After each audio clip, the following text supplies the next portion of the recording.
നമസ്കാരം പ്രേക്ഷകരെ.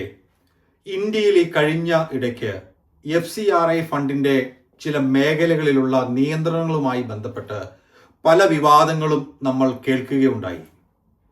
എന്താണ് FCRI ഫണ്ട്? എന്ത് നിയന്ത്രണങ്ങളാണ് ഇതുമായി ബന്ധപ്പെട്ട് രാജ്യത്ത് കൊണ്ടുവരുവാനായി പോകുന്നത്? ഇക്കാര്യങ്ങളെക്കുറിച്ചുള്ള വീഡിയോ ഞാൻ പിന്നീടുള്ളൊരു അവസരത്തിൽ ചെയ്യുന്നതായിരിക്കും. എന്നാൽ ഇന്ന് ഈ വീഡിയോ ചെയ്യുവാനായിട്ടുള്ള ഒരു പ്രത്യേക കാരണമുണ്ട്. നാട്ടിലുള്ള എൻ്റെ ഒരു സുഹൃത്ത്, എനിക്ക് വളരെ വേണ്ടപ്പെട്ട ഒരാളാണ്. അദ്ദേഹത്തിൻ്റെ ഭാര്യയുടെ സഹോദരി ഹൃദയ സംബന്ധമായ ചില അസ്വാസ്ഥ്യങ്ങൾ അനുഭവപ്പെട്ടതിനെ തുടർന്ന് അങ്കമാലിയിലുള്ള ലിറ്റിൽ ഫ്ലവർ ആശുപത്രിയിൽ അഡ്മിറ്റ് ആക്കുകയും അങ്ങനെ ഭാര്യ സഹോദരിക്കുള്ള ചികിത്സ നടന്നുകൊണ്ടിരിക്കുമ്പോൾ എൻ്റെ ഈ സുഹൃത്തിന് ചില അസ്വസ്ഥതകൾ അനുഭവപ്പെട്ടതിനെ തുടർന്ന് അദ്ദേഹത്തിൻ്റെ ECGയും എക്കോയും അടിയന്തരമായി ചെയ്യുകയും ഉണ്ടായി. അങ്ങനെ ECGയും എക്കോയും ചെയ്തപ്പോൾ തൻ്റെ ഹൃദയത്തിൻ്റെ പ്രവർത്തനം ഏതാണ്ട് ഓൾമോസ്റ്റ് നിലച്ചിരിക്കുകയാണെന്നും അടിയന്തരമായി ഒരു ഓപ്പൺ ഹാർട്ട് സർജറിക്ക് താൻ വിധേയനാകണമെന്നും ഹോസ്പിറ്റൽ അധികൃതർ പറഞ്ഞു. അങ്ങനെ പിറ്റേ ദിവസം ഒരു 6 ലക്ഷം രൂപയുമായി മടങ്ങി വരുവാൻ പറഞ്ഞ് അദ്ദേഹത്തെ ഹോസ്പിറ്റലിൽ നിന്നും പറഞ്ഞു വിട്ടു.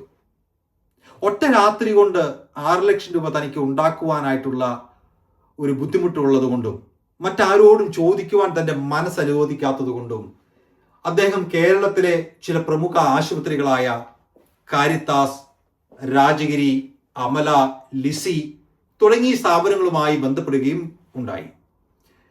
ഇവരെല്ലാവരും 6 ലക്ഷം മുതൽ 8 ലക്ഷം വരെയാണ് ചിലവ് പറഞ്ഞത്.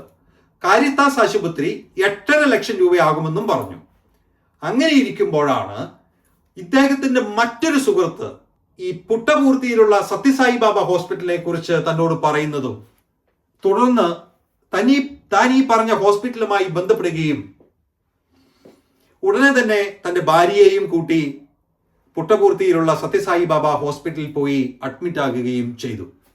അങ്ങനെ തൻ്റെ ഓപ്പൺ ഹാർട്ട് സർജറി ഈ ആശുപത്രിയിൽ സത്യസായി ബാബ ഹോസ്പിറ്റലിൽ നടക്കുകയും സർജറി മാത്രമല്ല അവിടുത്തെ താമസം, മരുന്ന്, ഭക്ഷണം തുടങ്ങിയ എല്ലാം തികച്ചും സൗജന്യം.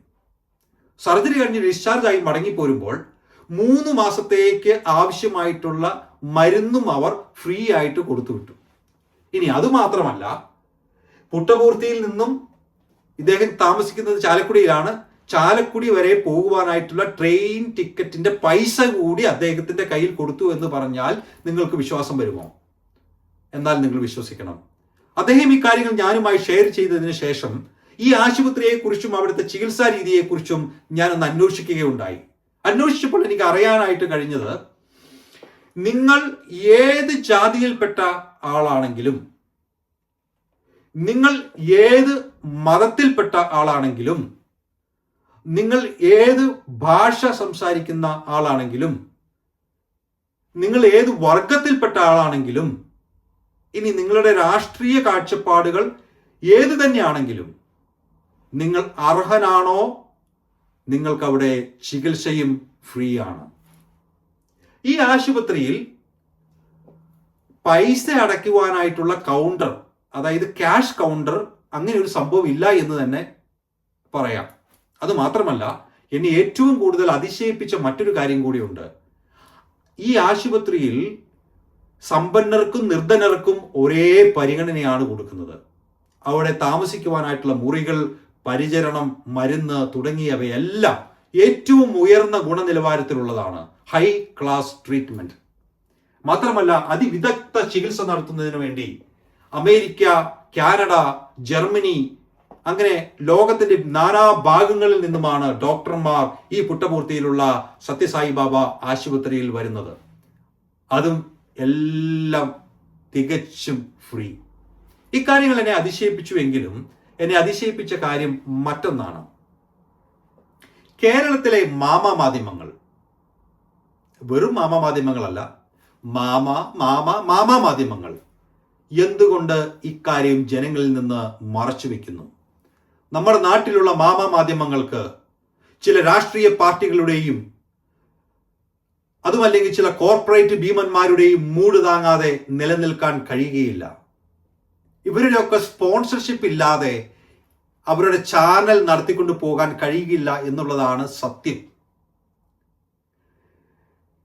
ഞാൻ ഈ പറഞ്ഞതിന്റെ സാരാംശം, കേരളത്തിൽ ഈ പറഞ്ഞ ആശുപത്രികളെല്ലാം നാളെ മുതൽ എല്ലാവർക്കും ഫ്രീ ആയി ചികിത്സ കൊടുക്കണമെന്നൊന്നുമല്ല. കൊള്ള നിർത്തിക്കൂടെ? ഒന്നുമില്ല കൊള്ള നിർത്തുക, അതല്ലെങ്കിൽ നിങ്ങളുടെ പേര് മാറ്റുക. Jubilee mission medical college, hospital and research institute. എന്ത് നല്ല പേരല്ലേ? എന്താണ് മിഷൻ ആശുപത്രി എന്ന് പറഞ്ഞാൽ? പാവപ്പെട്ടവരുടെയും പാർശ്വവൽക്കപ്പെട്ടവരുടെയും അവരെ സഹായിക്കുന്ന ലക്ഷ്യത്തോടെ പ്രവർത്തിക്കുന്ന ആശുപത്രി. എന്നാൽ ഈ ആശുപത്രിയിൽ നടക്കുന്ന കൊള്ള എന്താണ്? കൊള്ള ചെയ്യപ്പെട്ടവർ മുന്നോട്ട് വന്ന് അവരുടെ അനുഭവങ്ങൾ പറയട്ടെ. ഞാൻ ഈ കഴിഞ്ഞ പ്രാവശ്യം നാട്ടിൽ പോയപ്പോൾ ശമ്പളം കൂട്ടണമെന്ന് പറഞ്ഞ് അതിൻ്റെ പുറത്തിരുന്ന് സമരം ചെയ്യുന്ന പാവപ്പെട്ട നേഴ്സുമാരെ കാണുവാനായിട്ട് ഇടയായി തീർന്നു. അതും പോട്ടെ, മെഡിക്കൽ മിഷൻ ആശുപത്രിക്ക് ഒരു നിക് നെയിം ഉണ്ട്. അതാണ് ഏറ്റവും വലിയ തമാശ. ആ നിക് നെയിം എന്താണെന്ന് വെച്ചാൽ പുവർ മാൻസ് ഹോസ്പിറ്റൽ. ശരിയാണോന്ന് അറിയാൻ നിങ്ങൾ നിങ്ങളുടെ മൊബൈൽ എടുത്ത് ഇപ്പോൾ ഒന്ന് ഗൂഗിൾ ചെയ്ത് നോക്കുക. പാവപ്പെട്ടവന്റെ ആശുപത്രി. അതിന്റെ ആക്ഷരികമായ അർത്ഥം ദരിദ്രരുടെ ആശ്രയ കേന്ദ്രം, പാവപ്പെട്ടവന്റെ ആശുപത്രി ആണല്ലോ അല്ലേ? എൻ്റെ തലക്കെട്ടിലേക്ക് ഞാൻ തിരിച്ചു വരട്ടെ. എന്തുകൊണ്ട് ക്രിസ്ത്യൻ സഭകൾ ജനസേവനം അഥവാ ജീവകാരുണ്യം എന്ന് പറഞ്ഞു നടത്തുന്ന ആശുപത്രികൾ കൊള്ള സങ്കേതങ്ങളായി മാറുന്നു? എന്തുകൊണ്ട് സഭ പാവപ്പെട്ടവന്റെയും ദരിദ്രരുടെയും രക്തം ഊറ്റി കുടിക്കുന്ന രക്തരക്ഷസുകളായി മാറുന്നു? എനിക്ക് സഭയോട് പറയുവാനായിട്ടുള്ള ഒരൊറ്റ കാര്യം, FCRI എന്ന് പറഞ്ഞ് ബഹളി പിടിക്കാതെ. FCRI നിയമം ഇന്ത്യയിലെ ക്രിസ്ത്യാനികളെ തരംതിരിക്കുവാനായിട്ടുള്ള ഒരു നിയമമാണെന്നും ക്രിസ്ത്യാനിയെ ഒതുക്കി ഒരു മൂലക്കിരുത്തുവാനായിട്ടുള്ള നിയമമാണെന്നും അങ്ങനെ പറഞ്ഞ് വിശ്വാസികളുടെ കണ്ണിൽ പൊടിയിട്ട് അവരെ പറ്റിക്കാതെ, ഒന്നുകിൽ നിങ്ങൾ നിങ്ങളുടെ പേര് മാറ്റുക, അല്ലെങ്കിൽ നിങ്ങൾ നിങ്ങളുടെ പ്രവൃത്തി മാറ്റുക. എന്തായാലും എൻ്റെ പ്രേക്ഷകരോട് എനിക്ക് പറയുവാനായിട്ടുള്ള ഒരു കാര്യം, നിങ്ങൾ പുട്ടപൂർത്തിയിലുള്ള സത്യസായി ബാബ ആശുപത്രിയെക്കുറിച്ചും അവിടെ അവർ കൊടുക്കുന്ന സൗജന്യ സേവനങ്ങളെക്കുറിച്ചും നിങ്ങൾക്കറിയാകുന്ന അത്രയും ആളുകളോട് നിങ്ങൾ പറയുക. നിങ്ങൾക്ക് കഴിയുന്ന അത്രയും പേരുടെ അടുത്തേക്ക് ഈ മെസ്സേജ് നിങ്ങൾ ഫോർവേഡ് ചെയ്തു കൊടുക്കുക. നിങ്ങൾ ഈ മെസ്സേജ് ഫോർവേഡ് ചെയ്യുന്നത് കൊണ്ട് ചിലർക്കെങ്കിലും ഉപകാരപ്പെട്ടാൽ അതിന്റെ നന്മ നിങ്ങൾക്കും നിങ്ങളുടെ തലമുറയ്ക്കും ഉണ്ടാകുമെന്ന് ഉറപ്പ് പറഞ്ഞുകൊണ്ട് ഇന്നത്തെ എപ്പിസോഡ് ഞാനിവിടെ പൂർത്തീകരിക്കുന്നു. നന്ദി, നമസ്കാരം.